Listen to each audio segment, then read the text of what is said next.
Welcome, welcome, welcome to the Barnes Film Festival. I'm Charlotte McLeod and I'm Georgemackay.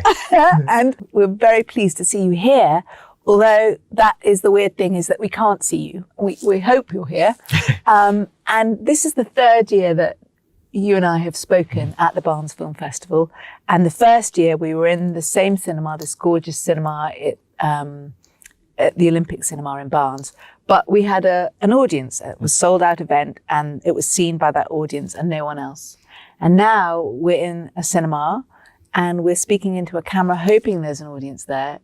And hoping that it will reach a wider audience than it did before.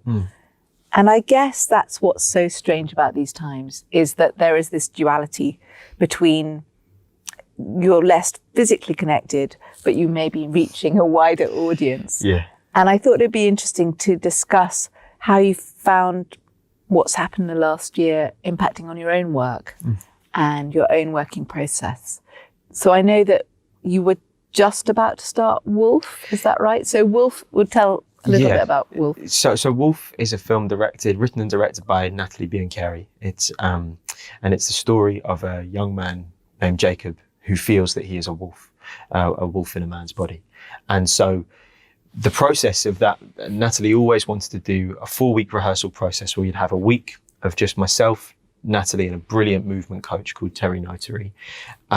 Sort of suss out the kind of animalistic nature of the character, and then take 2 weeks break, and then have 3 weeks of rehearsals and workshops with the rest of the cast, all the other characters, and the film is broadly set at this facility where, which is for people who identify as animals rather than people, and the staff working there as well. And then, so I went to Dublin to work with Natalie and Terry, and sort of as we were there was the kind of the COVID situation was rising, and then just after we got home from that week, the lockdown happened basically, and so the film got pushed a number of months. Did you think the film would actually collapse? Was there a moment where you thought it's not going to happen? To be honest, it was all so unknown. Like I remember being being there and sort of we were discussing, reading the news, going, wow, it's really sort of kicking off in Europe as well. And I remember we were talking about it, but it still sort of seemed distant. So I don't know if we ever thought the film would fold entirely. We just didn't know. And there's another thing to be said is our producers, Jesse and Jane, Jessie Fisk, who was incredible at doing everything she could in formulating a plan that allowed us to shoot. And so what we did is after, I think it was about 2.5 months, we all kind of came back to do the project, but we did so by creating a bubble. There was a core group of us that was the cast, the camera crew, and the director, and the production designer, and movement coach, who bubbled in this hotel. And we didn't leave the hotel other than to go to work for the 9 weeks. 9 weeks? So we were very well looked after. We had laundry runs done for us, and there was a certain area of the hotel that we could eat.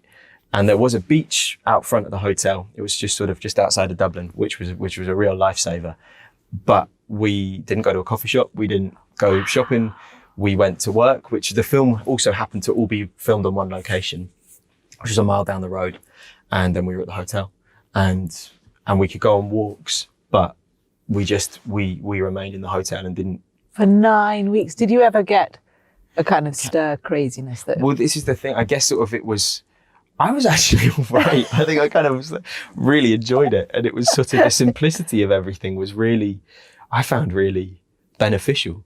But then by the same token, the film is also about, this young man and a number of people who feel wild and are cooped up in this facility that is trying to make them not what they are. And so any sort of feeling of kind of banging against the walls was sort of echoed in the story that we were doing. So it was kind of quite welcome. You felt, if anything, the production or the situation was always facilitating the story.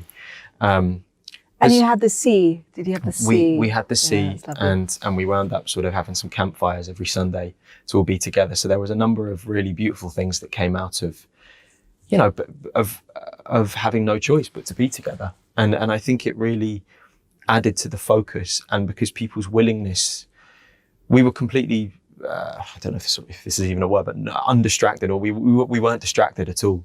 So, and we were kind of blessed with like proximity of everyone that you're working with. So, you know, Terry, who was over for a few weeks, it was that thing of like, we've got a free hour. Can we just go? We had like one room in the hotel, like a kind of dining room that was sort of ours to kind of hang out in and rehearse in as well. And it was that thing of like, well, you're not needed on set. Can we do a movement session for an hour? And we'd workshop a scene and for an hour and a half. Or, you know, in passing, you'd see Natalie and Michal, you know, our director of photography, discussing shots, and you go and sit and talk about the aesthetic of the film. So there was a real focus that was born out of, you know, because you couldn't go, oh, there's this great new pub or restaurant that was meant to be really nice down the way. It was all about the film. Great. Which was actually, I find sometimes, because I like to focus, like, you know, focus when I work, and some of the time the difficulty is how to sort of balance life and give space and time for reality, you know, when you're working. And to have that kind of taken off the table actually made it much clearer in how to balance kind of, you know, when you were out of your sort of headspace and when you were in your headspace, because you were kind of constantly had one foot in it by proxy of the situation.